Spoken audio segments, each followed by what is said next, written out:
Some children are born into wealth, some into comfort. But Jonathan was born into struggle. He was the seventh child in a family of 9. Their father owned a tiny poultry farm that produced just enough eggs and meat for survival. Most days, there wasn't enough food for everyone. His mother often divided one small pot of soup into portions that could barely go around. Jonathan grew up knowing hunger more than he knew satisfaction. He was clever, but school was a luxury the family could not afford. While other children carried books, Jonathan carried baskets of chicken feed. His clothes were worn-out hand-me-downs from his older brothers. Yet, even as a boy, his eyes carried a quiet fire, the fire of someone who wanted more out of life. One evening, Jonathan's father sat outside their small house, his face heavy with worry. The poultry farm was failing, and debts were piling up. He had heard of opportunities in Lagos where young boys could serve as apprentices, learn a trade, and maybe build a better future. It was not an easy choice, but with so many mouths to feed, something had to be done. And so, while other boys his age still played in the dust of the village square, Jonathan was put on a bus to Lagos. He was to serve as an apprentice in the motor parts shop of a man named Mr. James. The city was loud, restless, and overwhelming. But Jonathan had no time to be afraid. Every morning before sunrise, he swept the shop floor, arranged heavy parts, and memorized names of items he could barely pronounce.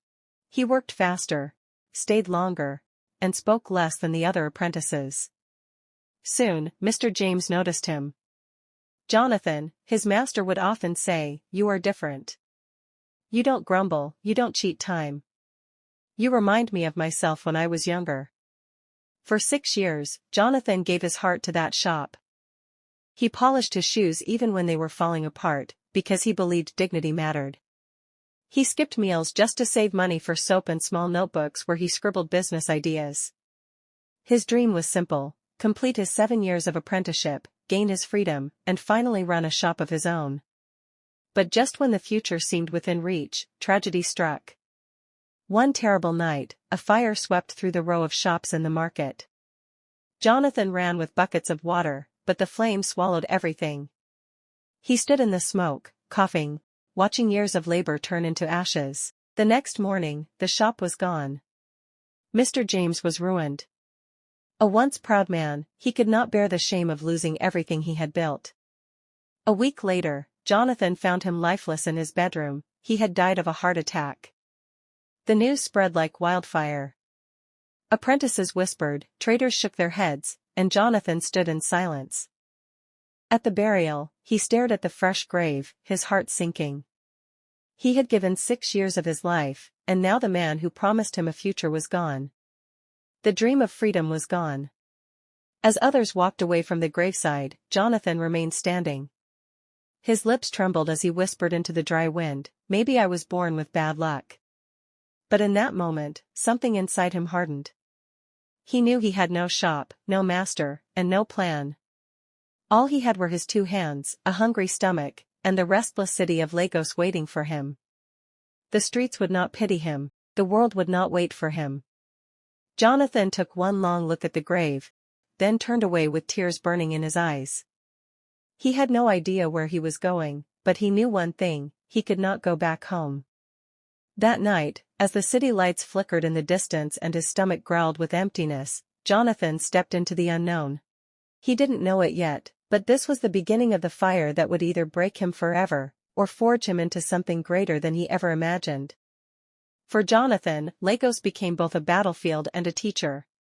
He had no shop anymore, no master to guide him, and no family close by. The city was loud, unforgiving, and full of faces that didn't care whether he lived or starved. At first, he did the only thing he could: hustle. He carried heavy loads for traders in the market. He washed cars for men who barely looked him in the eye. Some nights, he spread cardboard on the cold floor of a bus stop and slept there, listening to the endless honking of cars and the distant barking of stray dogs. It was a life of survival. One day, while helping an old man push a wheelbarrow, Jonathan met David, another hustler just a few years older than him. David had the same dusty slippers, the same hunger in his eyes, but he carried it with laughter. You look like trouble has been following you, David joked as they rested under a shed. Jonathan gave a faint smile. If trouble was a man, he would be my shadow. From that day, they became friends. They shared meals of roasted corn by the roadside, split cheap bread when hunger pressed hard, and encouraged each other when the weight of Lagos felt too heavy. Still, Jonathan wanted more. Every night, while others dozed off, he sat awake, watching the endless stream of people rushing in and out of the city. There has to be something here, he would whisper to himself, some way to turn this struggle into a future. The answer came from the most unexpected place. At the corner of the market, there was a woman everyone called Mama Rose. She sold steaming rice and beans from two big coolers balanced on a wooden table. Her food was tasty and cheap, and it fed countless workers who couldn't afford restaurant meals. Jonathan often helped her carry water, just to earn a plate. One evening, after a long, slow day, Jonathan watched Mama Rose pack up her remaining food into an old cooler. She sighed deeply, her face heavy with frustration. Another waste, she muttered. Tomorrow, this food will spoil. All this hard work, gone. Jonathan froze. Her words struck him like a spark in dry grass. Spoil? Food spoiling? He had never thought about it, but now it made sense. Every day, he had seen street vendors pack up unsold food. Every day, good meals ended up in the trash because there was no way to keep them fresh overnight. Mama Rose shook her head, still grumbling. If only I could keep it till morning, I would sell twice as much. Jonathan's mind lit up. His heart raced. He didn't have a shop, or money, or education. But for the first time, he saw a problem that no one else seemed to notice. He whispered to himself, almost afraid to speak it too loud, cold storage. That's the problem. And I will solve it.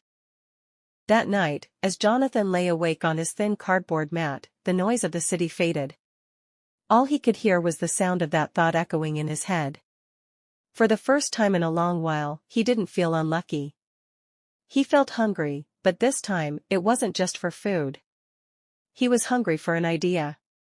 Hungry for a future. Hungry for success. And from that hunger, a dream was about to be born. The idea had been burning in his mind ever since Mama Rose complained about her food spoiling. He could not sleep, he could not rest. Every sound of the city, the clattering of buses, the cries of hawkers, the buzzing of generators, only echoed one thought in his head: cold storage. But ideas alone don't feed you. Jonathan needed money. One hot afternoon, as he and David sat under a broken umbrella by the roadside, Jonathan spoke. David, I have an idea. I want to buy a freezer. I'll keep food fresh for the vendors. They'll pay a small fee. It can work. David looked at him and laughed. A freezer? Jonathan, we don't even have stable light here. You think people will trust you with their food? This Lagos will swallow that idea. Jonathan's eyes burned with determination. Let it swallow me, then. I would rather be swallowed chasing something than sit here doing nothing. For the next 2 months, Jonathan pushed himself harder than ever. He woke before dawn, worked until midnight, and saved every naira he could. No more buying cooked meals at the roadside. No more little indulgences. Eventually, he bought a small second-hand freezer. He had no space of his own, so he begged Mr. Peter, the barber, to let him rent a corner in his tiny shop where electricity was steady. Mr. Peter shook his head at the strange request but agreed, for a fee. Jonathan's business began with whispers. He walked from stall to stall in the market, telling food sellers, bring your leftovers here. I'll keep it cold till morning. Just 50 naira. Most laughed. Some mocked him. One even asked if he had gone mad. But Mama Rose remembered his kindness and decided to take a chance. She left a pot of rice and beans with him. The next morning, when Jonathan returned the food still fresh, her eyes widened. She sold it quickly, smiling as coins dropped into her tray. Word spread quickly. Within a month, fish sellers, fruit vendors, and even meat butchers lined up, asking to store their goods. He charged a tiny fee, so little it seemed insignificant. Jonathan borrowed a motorcycle and began delivering food back to the sellers before dawn. He worked through the night, sweating, sometimes dozing off while waiting for the hum of the freezer. Yet by the end of the first 2 months, Jonathan had more money than he had ever held in his entire life. "This young man is different," Mama Rose would say with pride. "He is a blessing." But Jonathan did not stop there. Every coin he earned went into buying another freezer and a motorcycle to deliver at customers' doorstep. By the 6th month, he had 4 scattered across the market, each one running day and night. He called his little venture Cool Keepers. Still, Lagos was not an easy city. Power outages nearly destroyed his progress. One night thieves stole his motorcycle. Another week, the freezer broke down and nearly cost him his reputation. Traders shouted, customers threatened, and Jonathan's body nearly broke under the strain. At times, he thought about quitting. More than once, he ran through the streets at midnight, carrying melting fish on his shoulders, begging neighbors with generators to help him save the goods. And then there was Mark, another hustler who mocked him daily. "So, freezer boy, when will you buy your first private jet? Or maybe your food empire will serve me breakfast one day?" Jonathan ignored the laughter. Deep inside, he knew he was building something. But his will? His will never wavered. One evening, sitting on a wooden bench covered in sweat and dust, Jonathan whispered to himself, "If I could survive hunger, I can survive this. This business must grow." And it grew. Over the next few years, Jonathan's vision expanded beyond freezers. He dreamed of refrigerated trucks carrying fresh food from villages to city markets. Farmers would finally sell their crops without watching them rot. Families could store food without fear of it spoiling. Nigeria could fight hunger in a new way. He renamed his company FreshLink. By the time Jonathan turned 32, FreshLink was everywhere. From Lagos to Abuja, from Port Harcourt to Kano, his blue and white trucks became a symbol of trust. Investors called him. Banks supported him. Newspapers celebrated him as the man who transformed food storage in Nigeria. Yet, even in the middle of success, Jonathan never forgot his roots. Every month, he sent a huge sum of money home to his family. He made sure his younger siblings stayed in school. He set up businesses for the older ones. He built a beautiful story building in the village so his mother no longer had to struggle in the old mud house. But while he gave them comfort, Jonathan himself stayed away for years. The work consumed him, and the distance grew. He was building for them, yes, but he had not truly been with them. One day, his friend David visited his office, a tall skyscraper in Victoria Island. David looked around in amazement. "Jonathan, from carrying loads under the sun to owning all this? You are truly blessed." Jonathan smiled quietly. "It wasn't luck, David. It was hunger. Hunger to change my story. Hunger to lift my family." Yet beneath the success, Jonathan carried a weight. He had lost his father while in his apprenticeship. He had lost his master to tragedy. And he had missed many years with his mother back in the village. He knew wealth could not erase those scars. And so, one rainy evening, Jonathan returned to the dusty village road where his journey began. His convoy of security personnel stayed behind as he walked alone toward the home he had built. His mother, now frail and gray, sat on a wooden stool outside the new house. When she saw him, her eyes filled with tears. "My son," she whispered, her voice trembling. "You came home." Jonathan knelt before her, his expensive suit soaking in the rain. "Mama, I promised I would. You will never know hunger again." The villagers gathered silently, watching the boy who had once left with nothing return as a billionaire. Yet in Jonathan's heart, there was no pride, only gratitude and a quiet ache for all he had missed.